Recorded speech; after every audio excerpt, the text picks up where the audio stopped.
discussion points and sharings, and Khashyar is going to kindly take your questions and give some answers and sort of have a bit of a discussion. So over to Khashyar. Thank you. Yes, how were you involved? Were you approached to film this experience, or how did that work out? And who did you feel allegiance to in that extraordinary process? That's an excellent question. I worked with His Holiness for on 2 other projects with the Dalai Lama. One project was about a project about peace, and the other project was for NBC about a piece about Tibetan medicine. And the organizers had heard that I had worked with him in the past, and they asked me to come to India and make the film. And I brought a crew of 18. I brought 5 cameras with me, and everything on this project, it lined up, you know.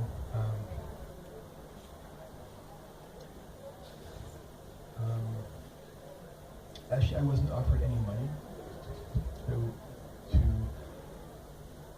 fund the film, and then they asked me only 6 weeks right before the shoot was going to begin. And so I had to find, is this okay? Can I do it like this? Yeah. That booming stuff really bothers me. That booming. Okay. I'm going to try and project, okay, and see if this works better. So it feels more comfortable to me. So, you know, I had to raise all the money. You know, I had the crew of 18 and 5 cameras.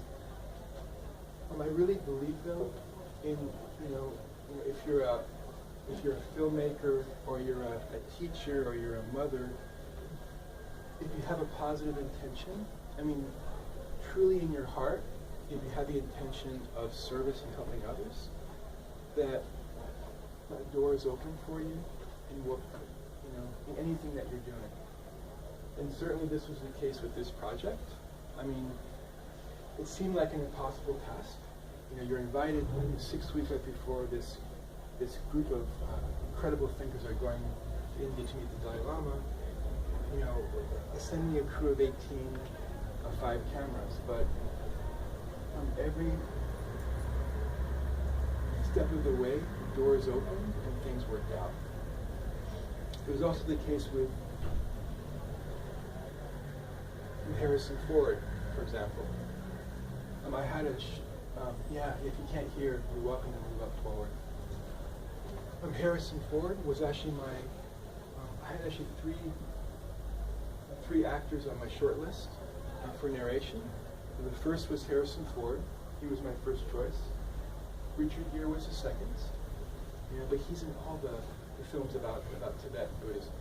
He's a great supporter of the Dalai Lama and Buddhism.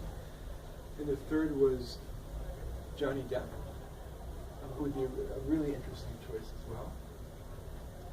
I thought, though, that Harrison Ford is sort of the icon of the everyman. You know, he has kind of this kind of human, grounded presence. I mean, His Holiness was an icon of spirituality, and so I thought it was a perfect marriage of those two things. And so, at the points in the film where those quotes appear, you know, it's a real anchoring point, I think, with certain chapters and certain progressive points of the film. I thought Harrison Ford really kind of brought, grounded us in certain principles. So I appreciate your question. Thank you. You know, and just there was one. A part of my question was because it's obviously quite a. I don't read that. Quite a kind of painful process, wasn't it? I mean, there were times in that I thought, oh my God, are they supposed to be intelligent people? But I mean, did you find it a painful process to watch that unfolding of the process? Where was your allegiance? That was my allegiance was to be authentic and to make the most transformational, honest story possible. So these thinkers, they traveled to India with the expectation of changing the world, and they thought. I found it very funny too. I found that certain audiences or certain members of the audience, they recognize the humans in these characters, and they laugh. And there are a few that get really pissed off at characters like Fred and Ahmed. It's just really interesting for me that, as I said in the very start, I've heard from audiences around the world that the story and the film and the characters act like mirrors, for each of us, for certain aspects of ourselves. But these characters, they traveled to India with the expectation of changing the world, and they thought it would happen in some external way, with some group product, or some kind of 10-point plan. But as they sort of traveled to India and traveled within themselves, through their egos and into their hearts, ultimately, they understood that in order to change the world, you have to first change yourself. And that was something that the Dalai Lama understood perfectly. There actually is a quote. There's a comment he makes in the film about the process of synthesis. And he says synthesis is opposing forces coming together. There might be some trouble or pain. And those things fall away and something new arises. Well, that interview was conducted before this whole thing began. It just so happened it was, in the middle of the film. And he told Wayne, and Wayne told me, that he understood that the real purpose for everyone being there was their inner journeys of personal transformation. It wasn't about some group thing. It wasn't about group synthesis. Secondly, he understood and knew that everyone's shadow selves, everyone's egos had to surface so they could fall away. And so each person could sort of open their hearts and have greater clarity about their higher and highest purpose. And that was the real reason for them being there. And once they were inspired, once they sort of got out of their heads, into their hearts, connected clearly with their higher purpose, they could leave India, leave the Dalai Lama, go back home, and as authors and writers appearing on television and film, all their work from that time forward will be sort of inspired and influenced by this ego into open-heartedness transformation. And I've spoken with a lot of these characters afterwards, and they feel profoundly impacted by this.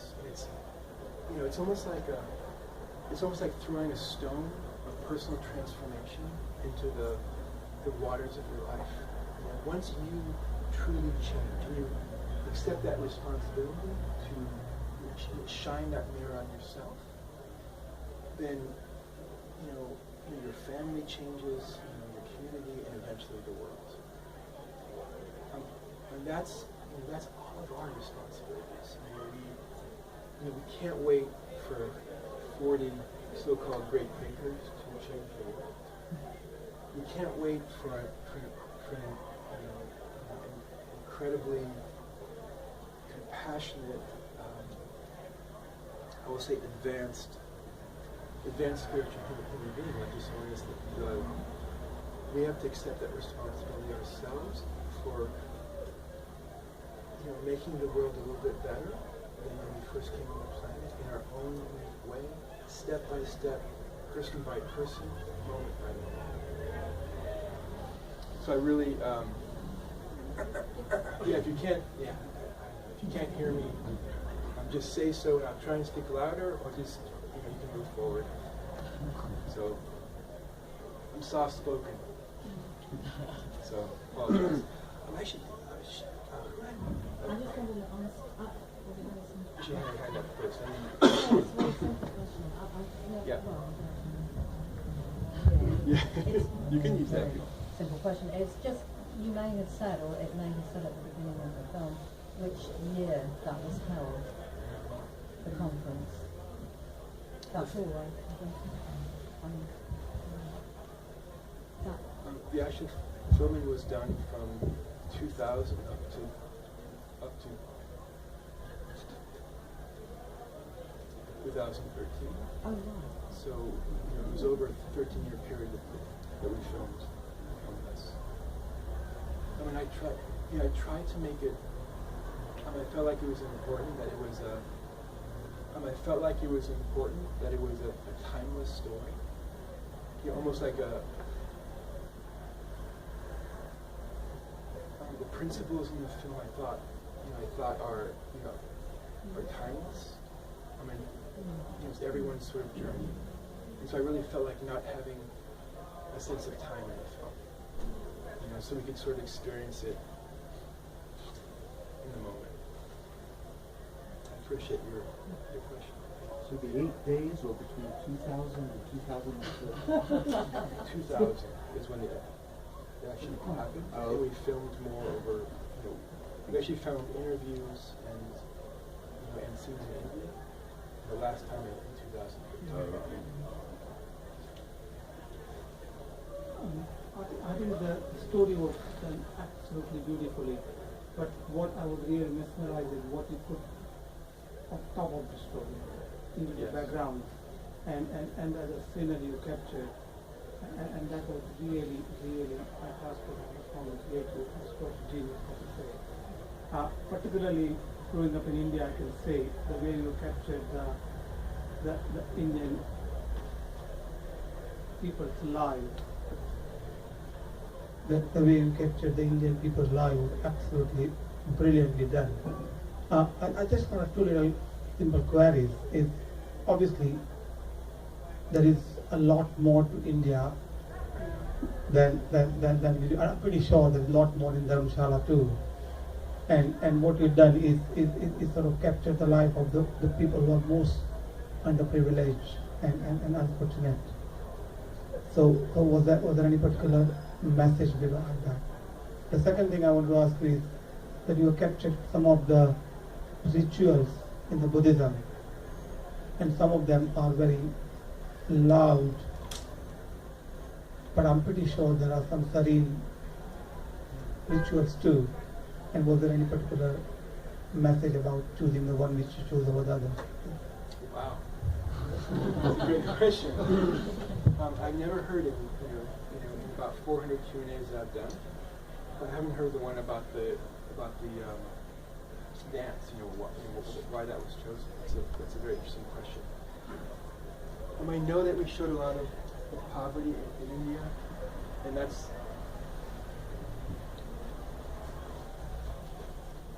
And there's certainly other sides to it. I mean, there's wealth in India. There's a lot of aspects. I felt like though it was important to contrast the wealth of the Westerners and sort of how they see their problems. They're essentially first world problems, as they say. And then the real poverty of the Indians. So I felt like it was a good contrast. And also the schemes. I also feel like it's important that we sort of step into the lives, this other world, in a way that helps us understand about ourselves and our own world.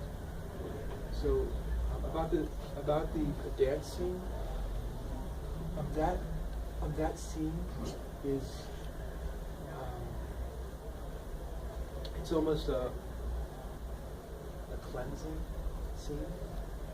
It's almost a blessing for the Westerners to resolve their issues. You know, it's about that opera is about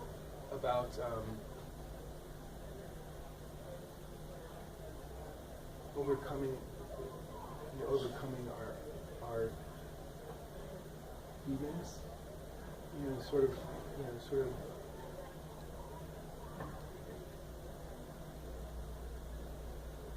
overcoming our challenges. And so I felt like it was almost a dance for the Westerners to finally break through their conflicts, their challenges, and their shadow selves. And I had a lot of scenes of water, in a dance scene, and that was almost like a cleansing, of the Westerners. I appreciate it. Thank you. That was very insightful that you mentioned. I appreciate it. Actually, I think I mentioned that in our office in LA that we're doing 8 other films, all about inspiring subjects and transformational themes.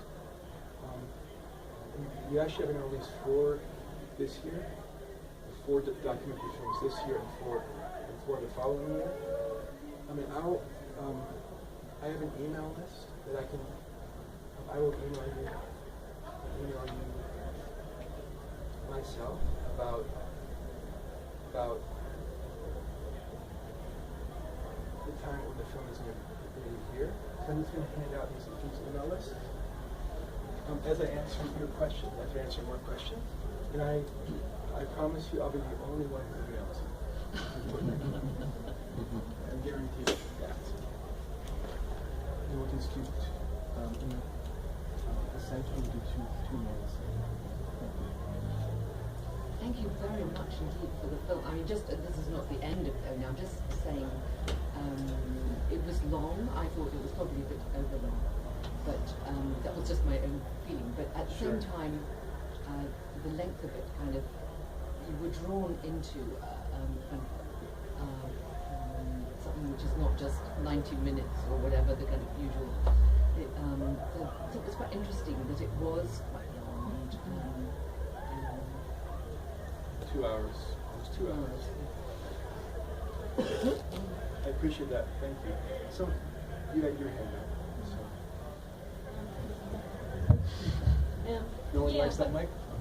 I thought it was really interesting how the Dalai Lama's humour diffuses the situation. These people from the West, we're going to transform the world, take themselves so seriously, and he was able to kind of take the piss a bit and you take them out of their egos. And the 2 guys who were most vocal were like an epitome of who rules the world, old white guys who were just totally with their egos and not listening to anybody. And it was really nice in the middle of the film where Fred said, I just need to open my heart, Yes. And for him to get that. And the more intellectual and the more intelligent people were appearing to be, the more dense they were in terms of listening or arrogance. So I think the Dalai Lama's humour really helped to just level all that. And, so I thought, he really does come across as a very wise person, like everybody says he is. Well, thank you for sharing that. I had a screening in the American Southwest in Arizona. And after the screening, a man stood up, and he was wearing a suit. He was crying. He had tears in his eyes. He said, "I'm a CEO of a corporation, and I am Fred. Fred is me." And he said, through seeing seeing Fred in his example, he learned he had to open his heart more in his life. And so he saw Fred for a mirror of one aspect of themselves.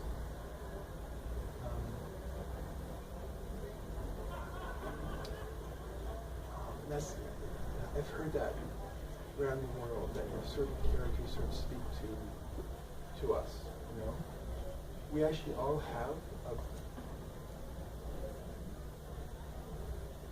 an inner Fred, you know, on some days, in some conversations, at some point of our life. And that's that side that wants to speak and not listen, for example. That's that side of us that thinks we're right in an argument or conversation. At the same time, we all have an aspect of the Dalai Lama within us. And that's the side that could access wisdom and clarity of purpose and compassion. And at times I think it's merely a choice.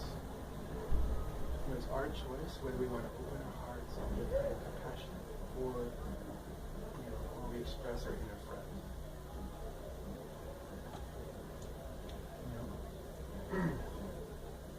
Okay. I think we have time for one more question, and I think the room has to be. They have to shut things down. So, who has a question? There's one last question. Hi. Hi, very quick questions. I would like to share this film with other people. Yep. Is there anywhere available? Sorry, I can speak loudly. Can you speak loudly? Yeah. Okay. I just wanted to say, first of all, it was a really great film. And you said you wanted authenticity. I think you've achieved that in the film. But I just wanted to know where, if I wanted to share this film with other people, where can I find it? Or is it a film that's online, or I can buy it? Thank you for asking that question. The film itself is still being shown in theaters and to audiences. So the director's cut is not available. But I have a previous edit of this film. So it's the same previous edit that sort of screened around the world. And it has 105 minutes of special features. And that's at the table in the back. We also have the part 2 of this film, which is not sold anywhere, just on the store. And this is about the inspiring ideas that sort of resulted from this movie. This is the inner journey of personal transformation, and these are the inspiring ideas. Also, if you're on the email list, I'll email you, and this is available. This extended director's cut is available. And I have the other edit of this film, which is the non-director's cut. We also have, I mentioned that I've been traveling on planes, buses, trains, and I just recently rented a car for the first time in the UK. I'm not sure if I'm American, so I drive on the wrong side of the road, exactly, the wrong side. So it was really fun trying to figure out traffic circles from the other side of the road. So you get on the roundabouts. The roundabouts. I was trying to figure out why. Going left on the roundabout. Why would you put your right turn signal on? I mean, I was told because you're going to turn eventually to the right side. So I'm learning. I mean, if you have friends, so I've been driving, busing, training to about 35 cities in the UK and Ireland so far. We actually have 5 left or 4 left. 5 left. So we have, if you have friends, for example, we're actually in London tomorrow. The place is on the website of the film, which is on that little card on that table. There's a card with the website and so on. Monday, I drive all the way to Aberdeen, Scotland. I know. That's how I felt when I was told that that's where I'm going next. I love Scotland, I do. Tuesday we're in Edinburgh, and that's almost completely sold out. That's like, it's 150 seat place, and it's almost sold out. Then we're on the 8th, we're in Reading, and then I go home on the 9th. So if you have friends at any of those places, please, on the website's the schedule, just let them know about it. I would appreciate it. Just one last thing. So the Dalai Lama, he mentioned something to me that he wanted me to share with you. It wasn't in the film, but he wanted me to share it. He mentioned that everyone has a unique gift that they're meant that will help others in some way, and that will leave the world a bit better than when you first came along. And it's each of our jobs to look within in our silence and ask that question: what is my unique way of helping others?